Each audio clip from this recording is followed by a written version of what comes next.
Bride সাজাতে গিয়ে কি না ভূতের কবলে পড়তে হলো।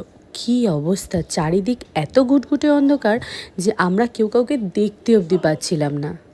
ভীষণ ভয় ভয় আমরা স্টেশনে পৌঁছালাম। তো চলো, ভিডিওটা পুরোটা না দেখলে কিন্তু মিস করবে। হাই এভরিওয়ান, আমি মেকআপ আর্টিস্ট তিয়াশা। তো অনেক দিন পর তোমাদের সামনে একটা ভিডিও নিয়ে এসেছি।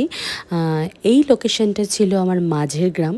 পুরো গ্রামের মধ্যে তোমরা চারিদিকটা দেখে বুঝতেই পারছো। হ্যাঁ, এটা যেটা দেখছো এটা হলো পুরোপুরি রাতের বেলার একটা ভিউ। ঠিক এই রকমই ঘুটঘুটে অন্ধকার ছিল, যেখানে আমরা কেউ কাউকে দেখতে পাচ্ছিলাম না। ভয় তো অবশ্যই পাচ্ছিলাম, তার সাথে একটা এক্সাইটমেন্টও কাজ ছিল। কিন্তু না, জায়গাটা খুবই সুন্দর। সেটা সকালটা দেখলে বোঝা যাবে যে অপূর্ব সুন্দর একটা জায়গা। তো কিছুটা ভিউ আমি তোমাদের সাথে শেয়ার করেছি। ভীষণ সুন্দর একটা জায়গা। তো সেখানে ছিল আমার ব্রাইড ছিল ভীষণ মিষ্টি একটা মেয়ে। প্রথমে তো ওর ওপর ভীষণ রাগ উঠেছিল, কিন্তু ওকে দেখার পর আর ওর ব্যবহারটা পাওয়ার পর ওর প্রতি রাগটাই আমাদের চলে গেছিলো। তো প্রথমে বলি, ওর বসার কথা ছিল দুপুর 2টোয়, সেখানেও এসছে বিকেল 5টা। তো 5টার সময়, হ্যাঁ 5টার সময় ও আমার সামনে বসেছে।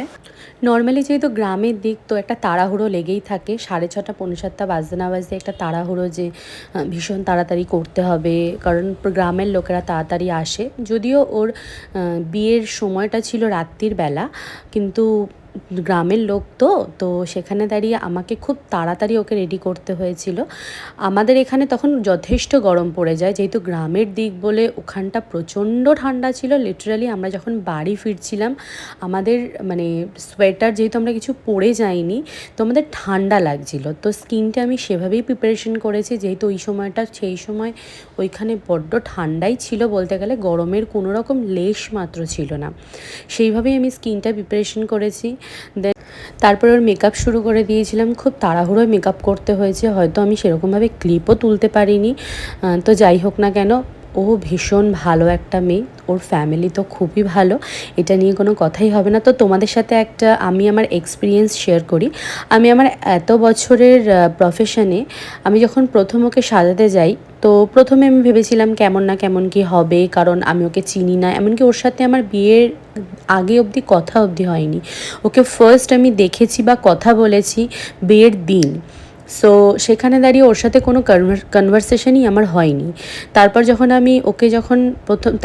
আমি গেলাম, তারপরে ওকে যখন আমি হাতে পাই, তখন অনেকটা লেট হয়ে গিয়েছিল, খুব তাড়াহুড়ো লেগে গিয়েছিল। তো তারপর যখন ওকে আমি জিজ্ঞাসা করি যে তুমি কেমন লুকস চাও, তো ও আমাকে লিটারালি বলেছিল যে দিদি, তোমার আমার ফেসে যেটা ভালো লাগে তুমি আমাকে সেটাই করে দাও। তো ওর কোনো রকম কোনো রিকমেন্ড ছিল না, পুরোটাই আমি আমার মতন করেই করেছি। তো তোমরা দেখে জানিও কেমন লেগেছিল। দেন ওর কাছে যখন আমি রিভিউ চাই, ও আমার জাস্ট রিভিউ হিসেবে আমার হাতে একটা কিস করেছিল। ওটা আমার কাছে ভীষণভাবে একটা পাওয়া। Thank you Susmita. আর বিশ্বাস করো, ভীষণ তোমাকে মিষ্টি লাগছিল, এতটাই মিষ্টি লাগছিল যে আমি নিজেই চোখ ফেরাতে পারছিলাম না। তো এটা ছিল আমার আজকের ভিডিও। ভীষণ একটা জায়গাটাও সুন্দর, তেমনি মানুষগুলোও সুন্দর। পরের ভিডিওতে আবার দেখা।